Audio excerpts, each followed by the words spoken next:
Good morning. My name is Carol Rosen. In 1974, after being a sixth grade school teacher, I was introduced to the late Dr. Wernher von Braun in the U.S., the father of rocketry. In my first meeting with him, during that first 3.5 hours, he said to me, "Carol, you will stop the weaponization of space."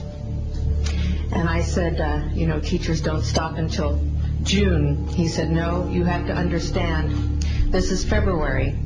And we have to prevent the weaponization of space because there is a lie being told to everyone that the weaponization of space is now first being based upon the evil empire, the Russians.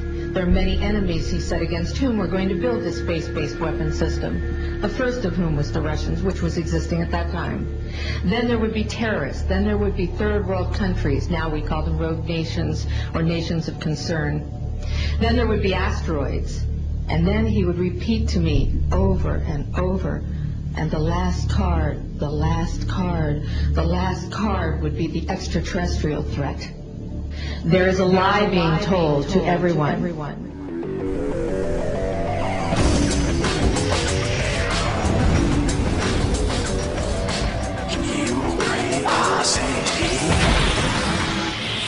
Presented by Apollo 18, in theaters everywhere September 2nd. We challenge the top minds in biology, military strategies, and astrophysics to predict what would actually take place during an extraterrestrial invasion. The scenario they came up with is both cataclysmic and possible.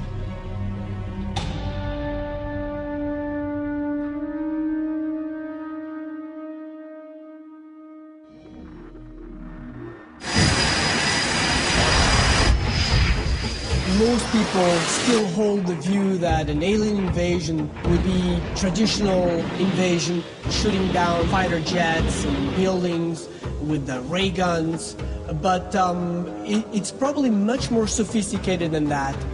First of all, it would be a global attack.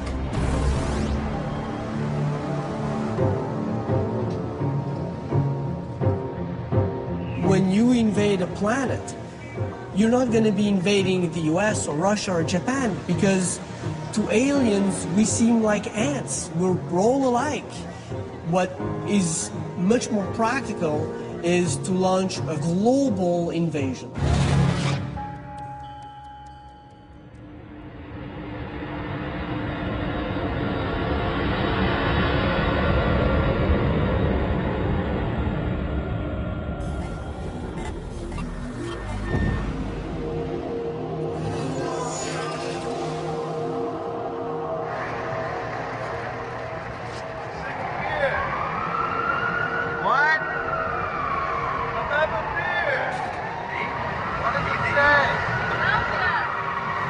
Kind of stupid. I mean, they've only just been hovering out there for a while.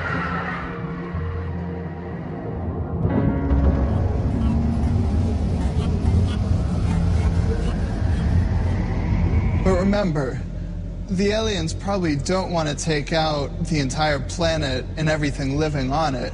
And after all, they came all the way across the galaxy to our planet, probably because of the biosphere that we have on the planet. They have to take care of us without harming the biosphere in the process. The way they can do that is to focus on the one thing that we are dependent on that the rest of the biosphere is not, and that's technology. Michelle Rodriguez hosts Alien Invasion, Are We Ready? On the next Curiosity, this Sunday at 8, only on Discovery.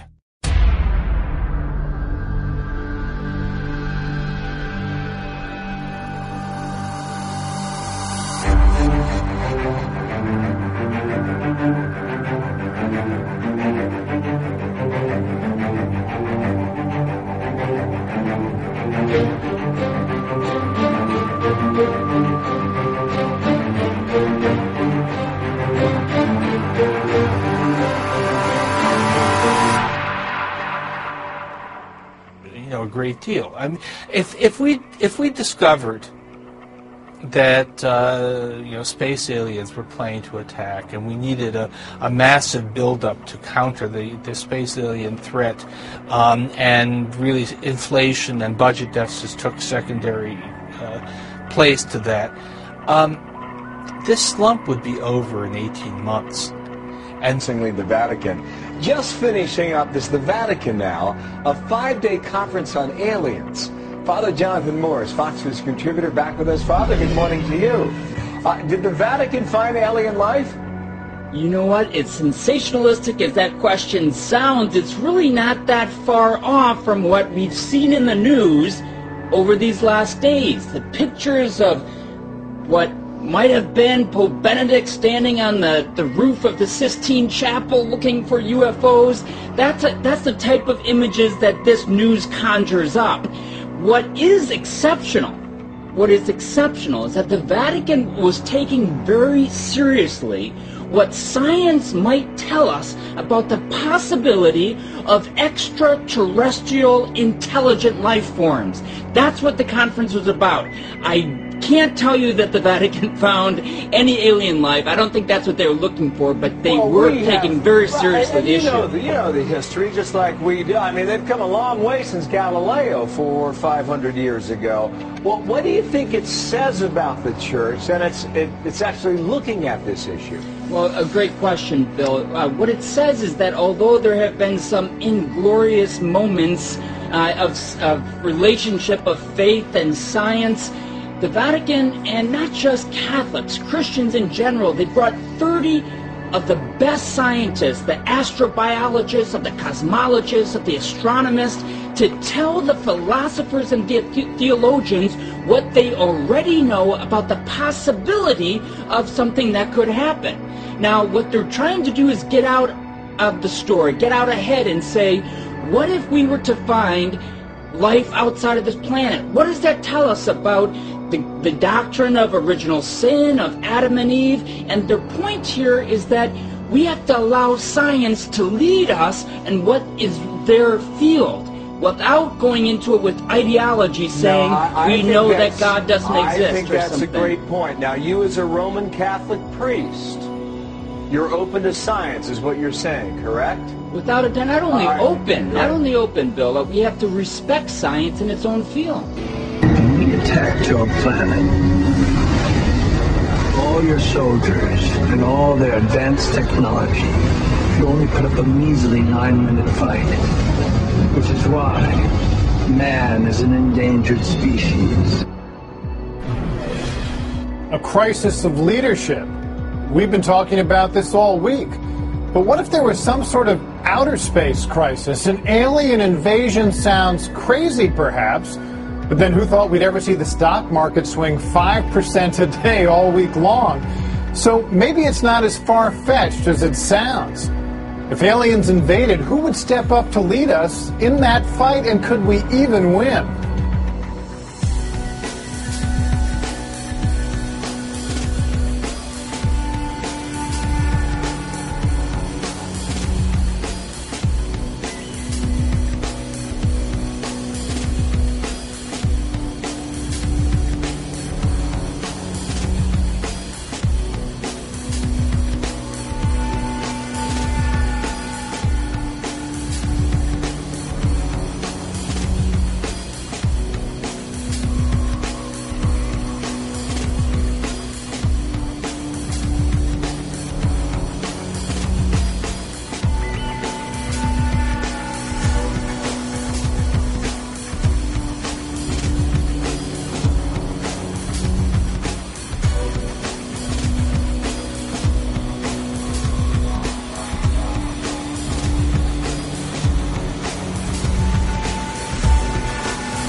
Scientists tell us we have to be careful, and from an ethical point of view, we must develop our conscience as well.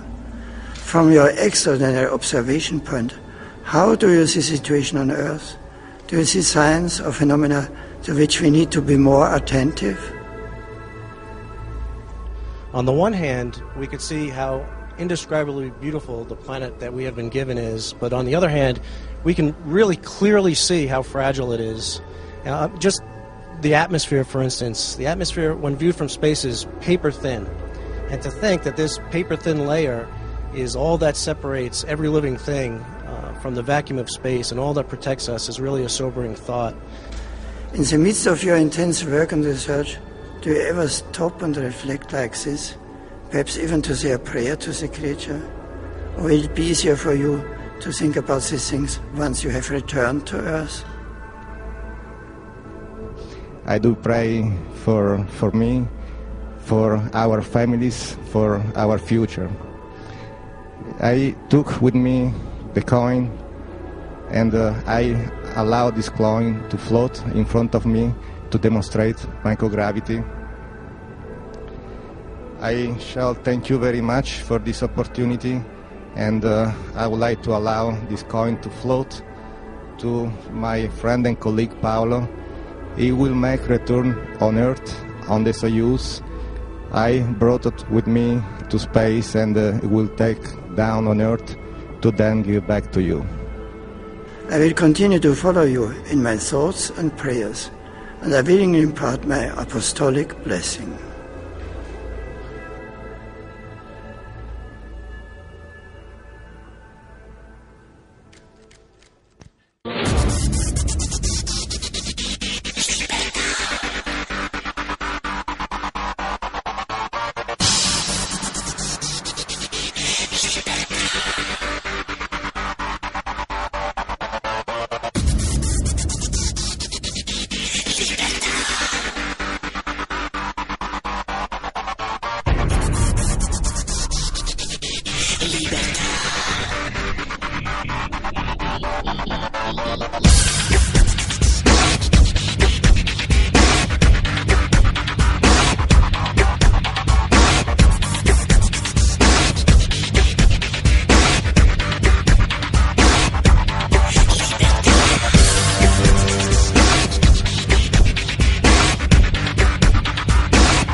Perhaps we need some outside universal threat.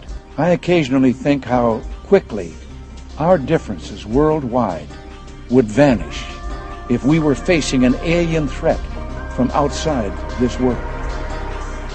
And yet, I ask you, is not an alien force already among us? What could be more alien to the universal aspirations of our peoples than war and the threat of war?